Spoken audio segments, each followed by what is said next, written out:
In this video, I'm going to demonstrate how to file a temporary rule. After logging in, we will click Oregon Admin Rules. If you have more than one chapter assigned to you, you will select the one you want to work in here. Next, we come down to our current chapter rules. We will select a rule and click Start Draft. Next, we would paste in our temporary rule language. But for this example, I'm just going to add some text to this so that we have different rule text. Then, if any statutory references need to be updated for this temporary rule, you would do that here. And then we need to put in a meaningful rule summary about what this rule is doing and/or why.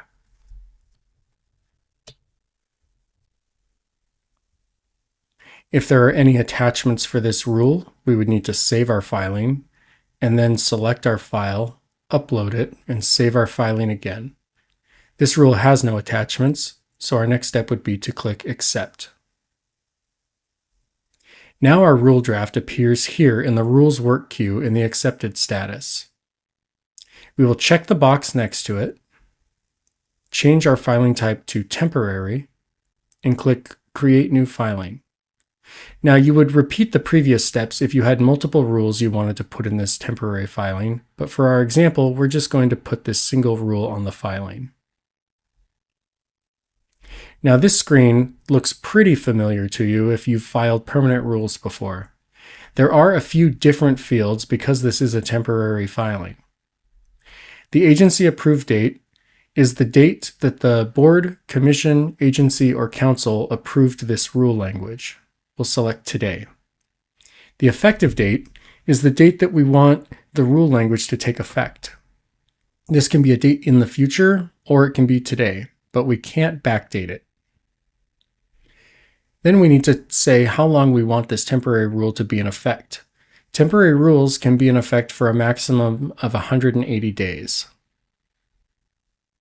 As you can see, the calendar grays out days past 180 days. So we're going to go ahead and select January 18th for this example. We'll put in a filing caption.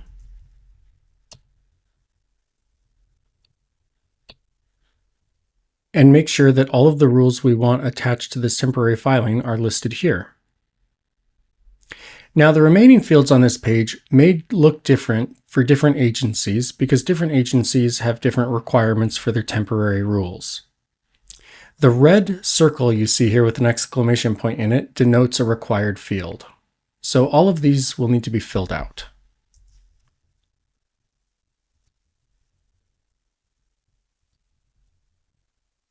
Then we will need to provide filing contact information. This could be the rules coordinator's contact information or the subject matter expert's contact information.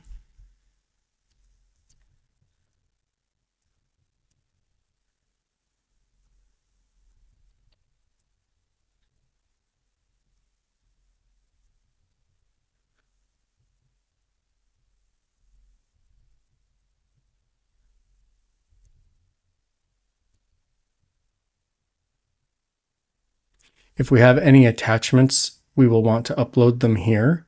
First, we would need to save our filing, then click Choose File, select a file, and then click Upload, and then we would resave our filing before submitting. Since we don't have an attachment, all that we have left to do here is click that an authorized signer has reviewed and authorized this filing, and then click Submit. Filing successfully submitted. Continue to monitor OARD until it is published under the Filing's final queue. Do not consider this filing completed until you see that it has been published. We will click OK. And then we will see our filing here in the Filing's work queue with the status of submitted. Once the Administrative Rules Unit processes this and approves it and publishes it, it will be moved to the Filing's final queue. If there are any errors with the filing, it will be returned to us and it will appear up here in the Filing's work queue with red text and the status will say Returned. Beneath Returned will be a date and time by which we will need to submit corrections. Once we've corrected our filing and resubmitted it, it will then be reviewed again, and then when it is published, it will move down here to the Filing's final queue.